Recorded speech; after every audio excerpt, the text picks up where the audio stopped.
All right, Great American, here's a quick recap for the Road to War test. What we have coming up is we're going to have a series of things that are going to lead to cataclysmic events.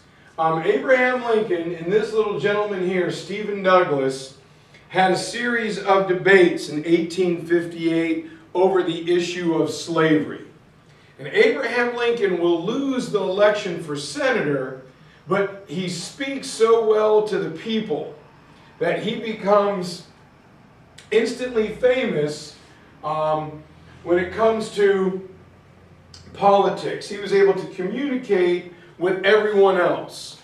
And he becomes a rock star in the Republican Party. He loses, but he did so well, people say, keep your eye on this guy. And 2 years later, Abraham Lincoln finds himself nominated for president for the Republican Party. He is going to take on the Northern Democrat, Stephen Douglas. He is going to take on the Southern Democrat, John Breckinridge. And he's going to take on the Do-Nothing Party, a guy named John Bell.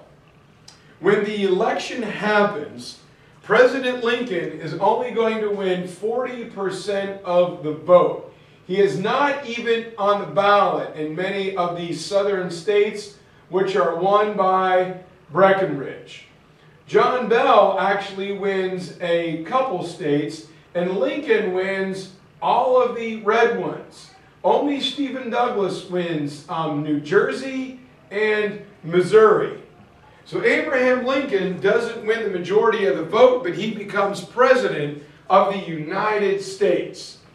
Instantly, people freak out. They scream and they yell because one of the things that Abraham Lincoln said was that while he understands that slavery is constitutional, he doesn't like it and don't think it should spread.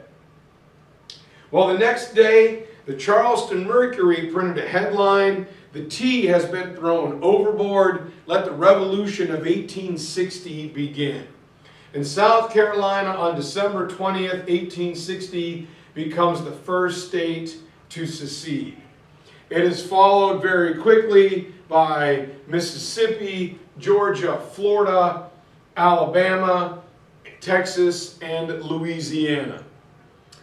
President Lincoln will be burned in effigy, and the Confederate States will elect Jefferson Davis as their president. He was sick, recovering from malaria in his home, and doesn't even know he was nominated until a dispatch rider rode up and told him the message, and the color that had grown back into his face when he was recovering quickly drains. His wife says, "Oh my God, he looked like the look on his face you got when somebody is dead."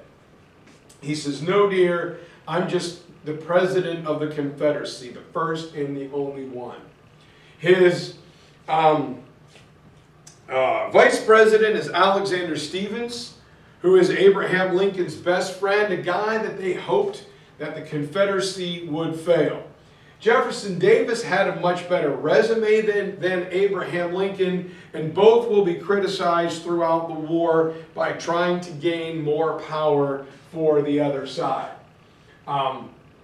Now, part of the problem is down in Fort Sumter, South Carolina, is Major Robert Anderson, who will move his men on Christmas Eve to the brand spanking new fort in the middle of Charleston Harbor. Pierre Gustave Toutant Beauregard is the Confederate commander, and he was the very best student of Robert Anderson while at West Point. Anderson is told by the president to stay there, and under no circumstances is he to do anything first. If there's a shot fired, make the Confederacy do it. And this crazy looking guy here, this long white haired guy, one green eye, one blue eye, Edmund Ruffin, will fire the first shot of the Civil War.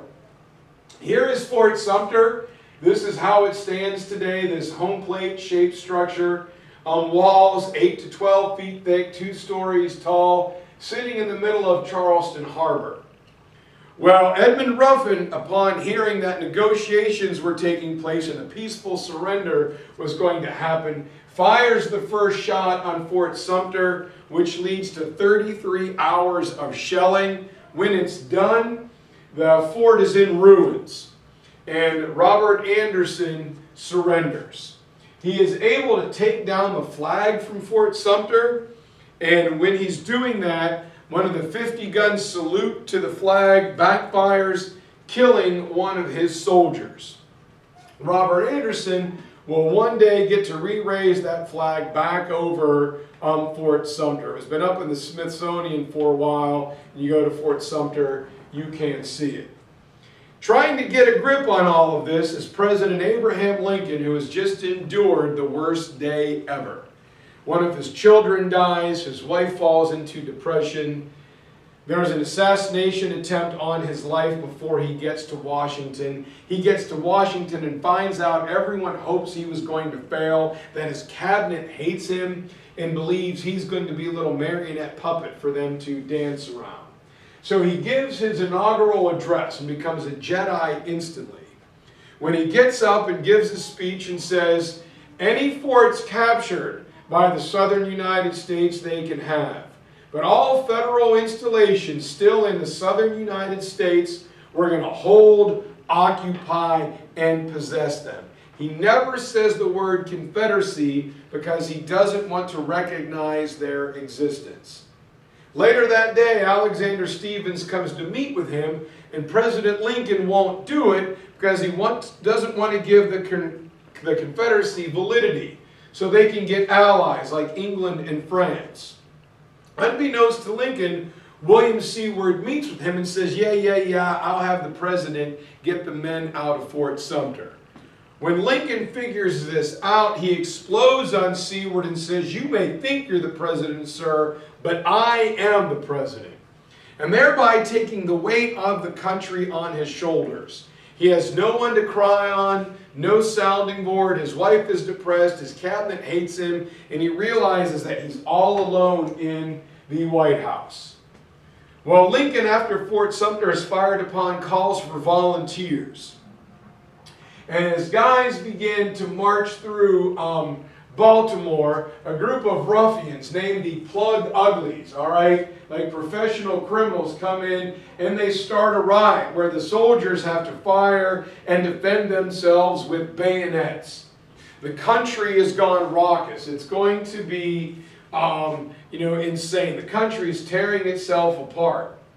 And all of a sudden, there is a call for volunteers. And everyone thinks this is going to be fun, right? We're going to get out of Cornstalk, Iowa, and we're going to get out of, Back Bayou, Louisiana, and we're going to get out of Lowell, Massachusetts, and Dunder Mifflin at Scranton, Pennsylvania, and we're going to go in the Army. It's going to be fun. We're going to get clothes. We're going to get a gun. We're going to hang out with our buddies. Guys jumped through the plate glass window at Faneuil Hall. So many showed up out in the Midwest that their recruiting sergeants and colonels were afraid to turn them away. And it was fun for a while, and Elijah Hunt Rhodes writes, "Oh, I've never enjoyed anything so much as I do being in the Army. Every day is like the 4th of July. Beats clerking any day." And then we bring in some German drill instructors, all right, who scream and yell and make the guys practice maneuvers. And all of a sudden, this being in the Army isn't so much fun anymore. Robert E. Lee will be offered the top job in the Union Army to command all military forces, but after sitting on his rocking chair watching the lights of Washington come on and go out, he turns the job down.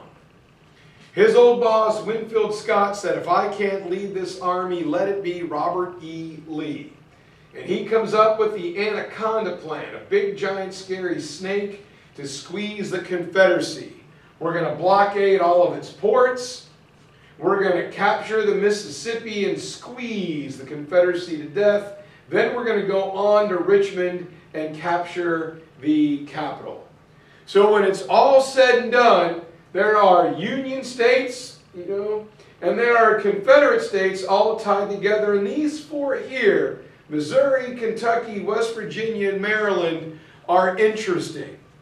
They're neutral. And Lincoln's got to decide, how much pressure to use. If Maryland secedes, he'll be surrounded by Confederates. And if Missouri secedes, he'll be able to strike deep into the heart of the Union. So he's got to meddle, but how much does he do so? Well, in Maryland, he sends Ben Butler to point cannons at the rich people, and he prevents secession.